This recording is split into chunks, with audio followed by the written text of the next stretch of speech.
nó chơi vào cá nhá. Tao vừa nó chơi vừa chân cái nữa. Cho nên những cái gì nên nó ơi. Cá thật tà nữa. Cái nó cái chuyện kia. Biết nông game mà nó tìm nông dân to biết chạy biết xã ốc không chưa gặp tụi cái ha. Cho nên chuyện kia gì nó nè. Nghe tụi nó là tông cái yuột tà á. Như. Nó sẽ giờ mua plot trong tàu kỹ thế nào? Giờ Đúng mua rồi, bớt lại của những con tàu kia nữa. giờ tôi mua cậu xì xong rồi xem mà giờ không mua plot trong kỹ thế nào? Nhớ giờ bún lò. Bây giờ. Đó mua cắt thấy con mà ai tìm tìm tàu chừng cái nó cái muốn chờ á. Ê, inu nó là nó chè đủ lùi rồi, ít thật, ít trong chè mà nó tà đủ lùi á. Cho nên một sợi ạ, từ từ. Một sữa, mua dạ từ, mua tha, mua mì, mua nước, mua decaji, mua Pepsi, mua trò,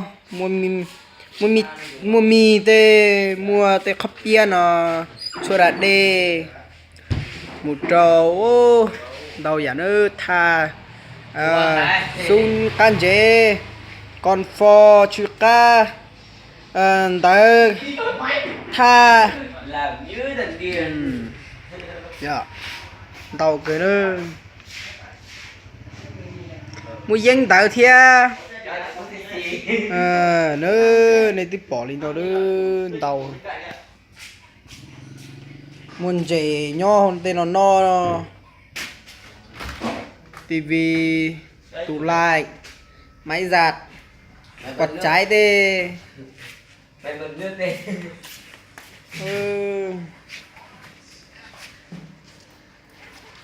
Mẹ anh muốn em của mày không? đó nó mà xử lý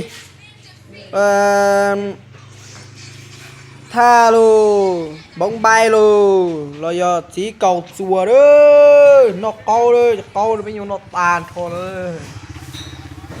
ơi nó nói mua đi bánh mì cây hàu bánh mì nó ơi thiệt sushi thiệt đấy Bọc đưa đi hết chứ không tạo ra ngại không.